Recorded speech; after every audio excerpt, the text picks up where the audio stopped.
Greetings to all of you. This is Dr. Lisa, and today we are going to continue our discussion on realism theory. In this lecture, we will speak about a new realism theory, which is also termed as structural realism. In today's talk, we will see the origins of the new realism, the most prominent scholars in the field of the study, review subvergence of the theory, and we will go across the main differences between classical and new realism.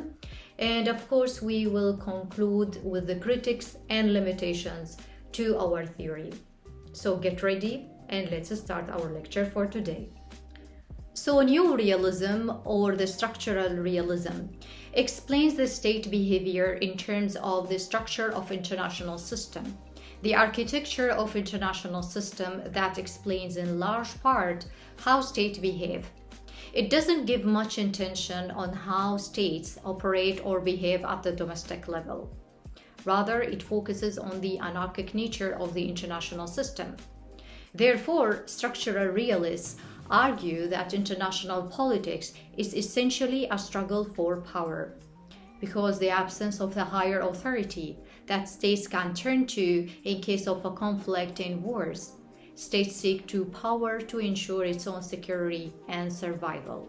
And here you have to be aware that the structural realists don't share the same view with the classical realists, that the anarchic nature of the international system is the result of a human nature, which is hardwired, power seeker, and competitive. Rather, structural realists believe that it is the structure of international system that makes the states act and behave aggressively. It's because the absence of higher international authority that can protect the security and the survival of the states. Thus, in such kind of environment, states can't be certain about other states' intentions toward their national security. So structural realism attributes the security competition and the interstate conflict to the lack of an overarching authority above the states and the relative distribution of power in the international system. In that sense, there is hierarchy within the anarchic system, meaning that not all the states are equally powerful in the international structure. There are superpowers, minor powers, and even weak states. So in simple words, in realism world, we have the bold, huge title of realism theory.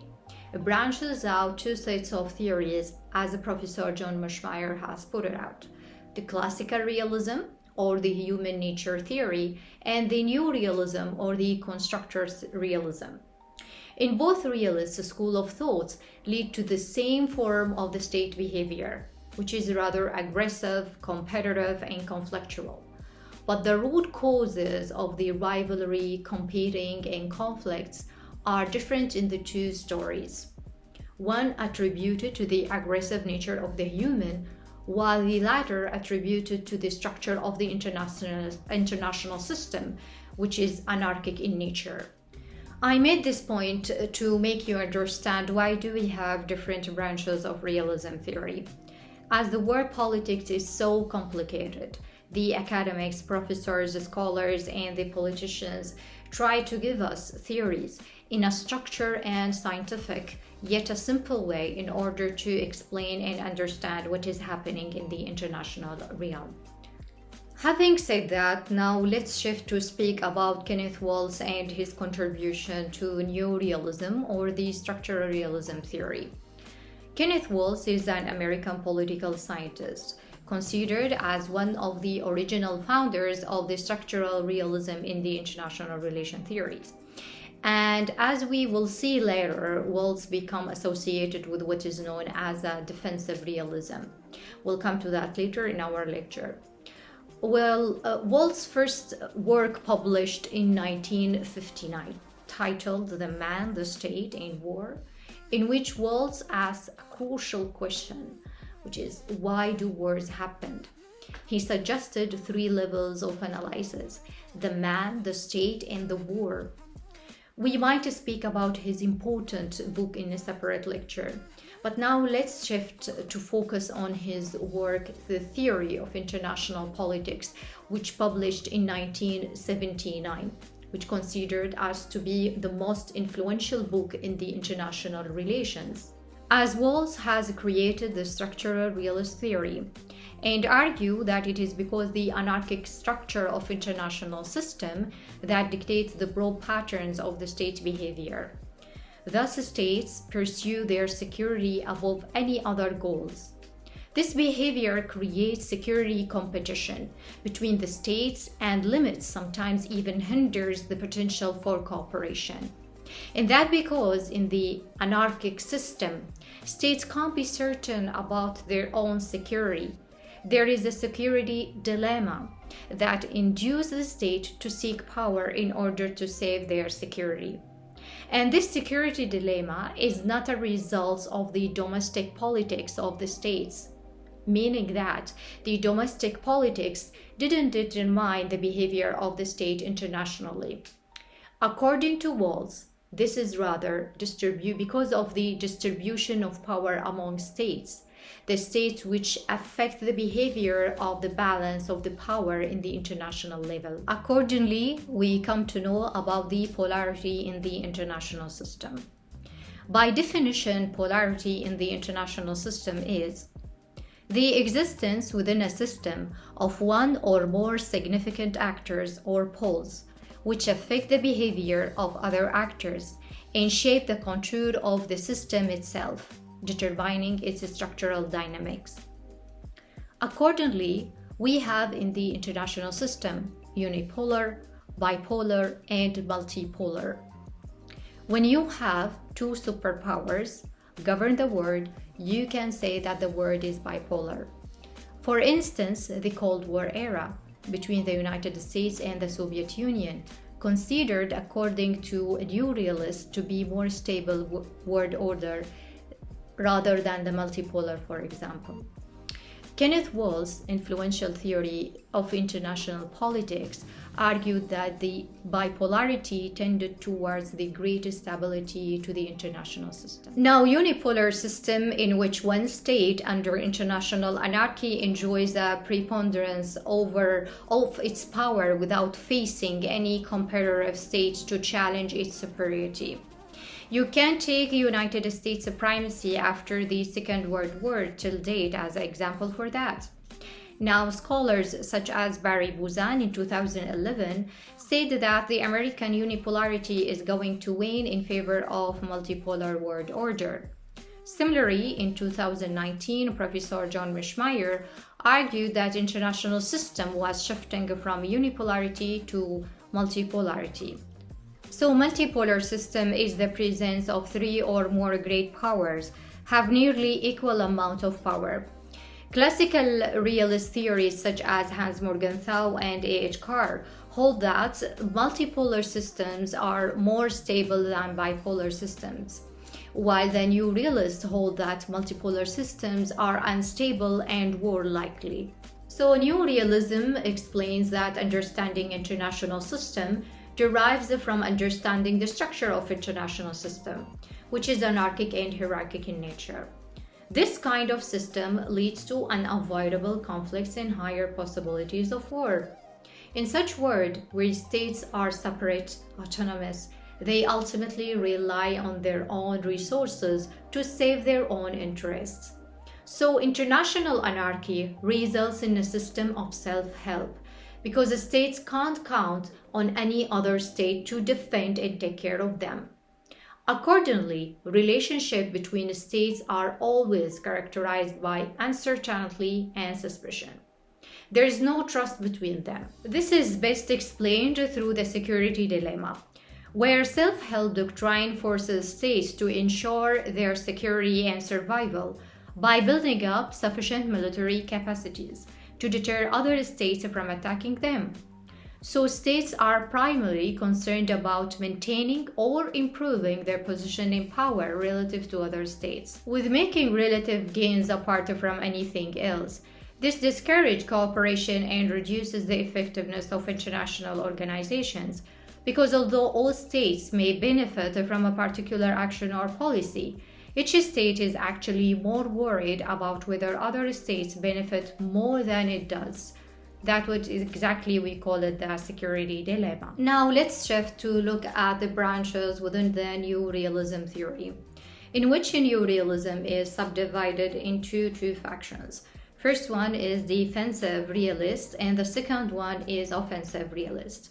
Starting from a defensive realist, which believes that in anarchic system, states adopt defensive and restrained strategies to defend itself and maximize its security, perceive the existence distribution of power, and avoid relative losses due to shifts in their relative positions and ranking. As Kenneth Waltz has explained it, and I am quoting, "The first concern of a state is not to maximize the power, but to maintain their positions in the system." Adding another quote from Kenneth Waltz's work, "In anarchy, security is the highest end. Only if survival is assured can states safely seek such other goals as tranquility, profit, and power." End of quote. Accordingly, the primary concern of the states is to guarantee their own security, in which case power is only a means to an end. In that scene, states can seek to prevent other states from making gains at their own expense, thereby achieving relative gains. Walt's concerned about the relative gains. Not will both of us gain, but who will gain more? Meaning that states tend to prioritize security over power, in which case states will generally be reluctant to go to war, regardless of any dynamics of the international system. So in defensive New Realist view, states will try its best to avoid the war. They will prioritize their own security over maximizing their own power. States seek to strengthen the economy, build military forces on the internal level, build alliances and weaken hostile alliances on the external level, without preferring going to war. They don't prioritize power over security. Gaining power is a mean to guarantee their security as an end, and to keep the enemies away from their own borders. While on the other hand, offensive realists suggest that the anarchic nature of the international system forces the states to maximize their power and to seek superiority rather than equality, in order to secure themselves more, thereby increase their odds of survival. In that scene, the ultimate goal of every major power is to become the hegemon. As the more powerful and stronger the state becomes, the less likely it will be targeted or attacked by other powers. Professor John Meschmeyer is the developer of offensive realism theory. He argued that the combination of anarchy and uncertainty about the actions of other states or forces continually seek to maximize its power in order to improve their position within the power of the hierarchy and become the hegemonic power. In this view, all states are would-be hyperpowers or global hegemons, meaning that perpetual great powers competition is inevitable. Looking at the international scene nowadays, you can see how Russia, China, India are all superpowers try to maximize their power in order to become the global hegemons, in order to end the US unipolarity over the world order. And that is behavior, according to Meschmeyer's offensive New Realist theory, is the normal behavior of the states amid anarchic system. Meschmeyer tells us that only misguided states would believe that it has a sufficient amount of power and pass up the opportunities to be the regional hegemon in the system. For if the state doesn't try to maximize its influence and power and selects to forego an opportunity to expand, other states will take advantage of that. Robert Gilpin has made the same point, and I'm quoting, "As the power of a state increases, it seeks to extend its territorial control, its political influence, and/or its domination of the international economy. In his book Tragedy of a Great Power Politics, published in 2001, Professor John Mishmeyer has suggested that offensive realism is based upon 5 assumptions about the international system. First one being, the international system is anarchic, and of course we have spoken extensively about this point previously. Second point is that great powers inherently possess some of offensive military capabilities. Third point is that states can never be certain about the intentions of other states, but they can only be certain about the capabilities of the other states. Give an example of that: India versus China, US versus Russia, and China versus India. All these powers, militaries plan for the worst case scenario. Fourth point that Professor John Mishmeyer has made it in his book is that survival is the primary goal of all states. We have here 2 aspects of survival. First one is territorial integrity, which means that great powers seek to hinder other states from assaulting, occupying, or controlling its geographical territories. Second aspect of survival is the political autonomy, by blocking states from interfering in the political sovereignty. Fifth point we have here is that great powers are rational actors, meaning that states pay attention not only to the immediate consequences of their own actions and policies, but also to the long term as well. States are rational unity actors who think strategically about how to pursue their primary goal, which is survival. Based on these assumptions, Professor John Mishmeyer argued that states will always seek to accumulate power. Thus, cooperation between states is hard to achieve. The tragedy of a great power politics is that even security-seeking great powers will nonetheless be forced to engage in competition and conflict with one another. Now let's try to make some commonalities and differences between defensive and offensive neorealism to make it easier to grasp.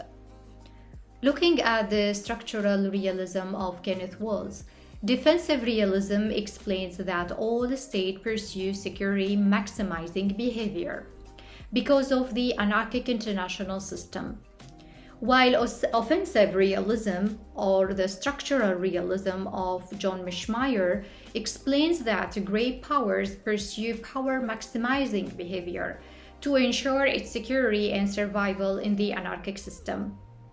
So, first distinction, as I mentioned, is that the rule of the anarchic international system and whether it encourages states to maximize their security or to maximize their power and influence. Classical realist theorists such as Hans Morgenthau and A.H. Carr hold that multipolar systems are more stable than bipolar, while new realists hold that bipolar system is more stable and safe for the world. However, some consider that neither offensive realism nor defensive realism offers on its own a persuasive model of global politics, whereas we have noticed that the defensive realists suggest that the international affairs are characterized by peace and stability, while offensive realists suggested endless war and violence scenario to the world politics. Now, let's move on in our lecture to see some of the differences between the classical realism and the structural realism. First of all, both share significant degree of common beliefs, which are statism, survival, self-help, and anarchic system. Neo-realists, in common with the classical realists, believe that conflict can be contained by balance of power, a key concept for all realist theorists. However, while classical realists treat the balance of power as a product of the prudence of statecraft, neo-realists see that it is the consequences of the structural dynamic of the international system, and specifically of the distribution of power or the capabilities between and among the states. Structural idealists don't share same view with the classical realists that the anarchic nature of the international system is a result of the human nature, which is hardwired, power-seeker, and competitive. Structural realists believe that it is the structure of international system that makes the states act aggressively. It is because the absence of a higher international authority that can protect the security and the survival of the states. Thus, in such kind of environment, states can't be certain about other states' intention toward their own national security. The last point I am going to make in the differences and commonalities between classical realism and new realism is that classical realism, or the human nature theory, and the new realism, or the structural realism, in both realist school of thoughts lead to the same form of state behavior, which is rather aggressive, competitive, and conflictual. But the root cause of these rivalry, competing, and conflicts are different in the two stories. One attributed, as we've mentioned, to the aggressive nature of the human nature, while the other attributed to the structure of international system, which is anarchic in nature. To sum up our lecture for today, let's review some of the limitations and critics to the theory. Starting from Robert Cohen's work, New Realism and its Critics, published in 1986. Cohen criticized the new realist assumption that states seek power both as an end in itself and as a means to achieve further ends, saying that if the structure of power is homogeneous and fungible, the stronger state should always win the war. But in wars, the stronger doesn't always win. As giving example, although a fox is faster than the rabbit during a chase, the rabbit will often outrun the fox because the rabbit is running for its life and fox is only running for its dinner. So the weak side is more motivated than the stronger side. Understanding motivation is all about domestic politics, which was of course ignored by the new realists. Taking this critique further, we can say that new realists couldn't offer any satisfactory explanation to the collapse of the Soviet Union, where new realists undermine the importance of the domestic politics and maximize the importance of external conditions, in which couldn't anticipate or explain the reasons for the end of the Cold War. The end of the Cold War made many thinkers such as Robert Cohen and Joseph Nye question the ability of realist paradigm to explain the behavior of the states in the light of many developments in the international relations, especially with regard to the escalation of the rule of the identities, the increase of interdependence between states and countries.